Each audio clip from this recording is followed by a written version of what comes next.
Hello and welcome back to another Average Joe Magic the Gathering video. Today I'm going to bring you another deck tech, and this one is going to help you grind out the constructed event. And so this event is best of one, so no sideboard needed, 500 gold, and essentially if you get 4 wins you break even on your gold and you get 3 cards.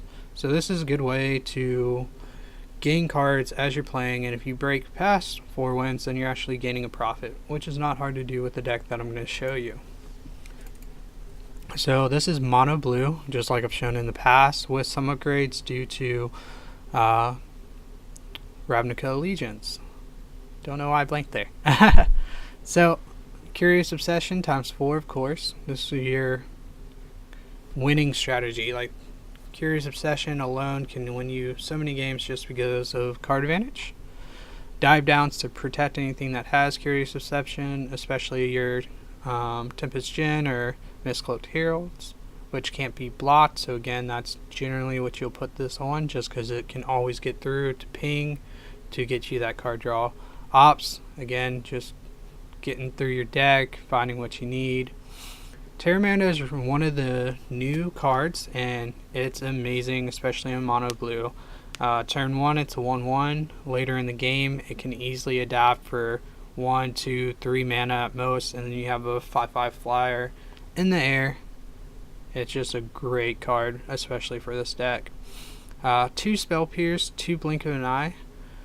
The Blink of an Eyes are mainly for enchantments, since they're becoming so prevalent. I find it to be a lot more useful than it was in the past. 2 Charted Courses, again, just card draw. Essence Capture.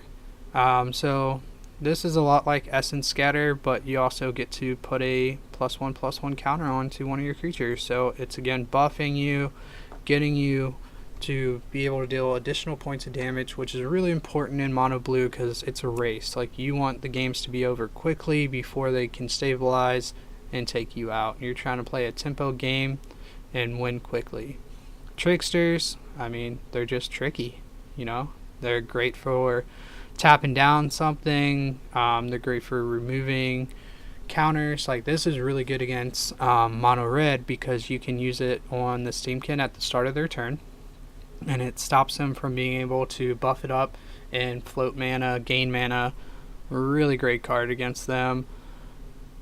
So highly recommend it. Quench, again, just another counter.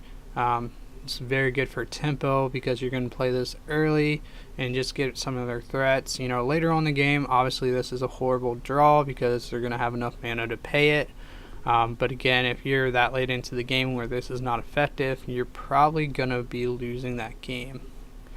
Surgemare, 2. This is something that you could probably increase more depending on how many red decks you go against, but it's just a great card. It's a solid blocker at an 0/5, and then you can buff it up for 2, deal damage, and then you have a Curious Obsession on a stick. Pretty great. Tempest Djinn, this is your money maker. This is what wins you games. You get one of these down, and it's just a really hard threat to deal with, and if they don't deal with it, then you're in a really good spot. If they do deal with it, hopefully you have like a Mistcloaked Herald that's already doing work for you. 2 Wizard Retort, 20 Islands. I played a lot with this list. I like it.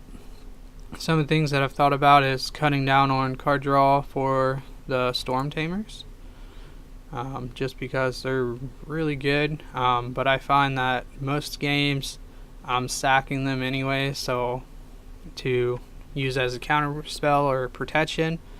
So the most I would do is take out the Dive Down to 2, take out 2 Ops, put in 4 of those.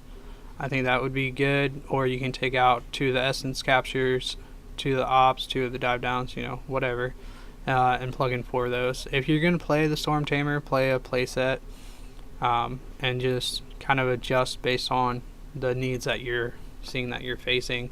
But just how this deck is built, you should easily be able to get your 4 wins, if not more.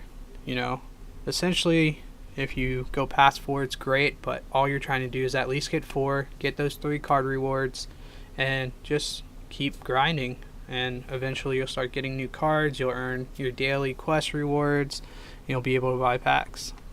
So, hope you guys enjoyed this video. Hope it helps you out, and enjoy your matches.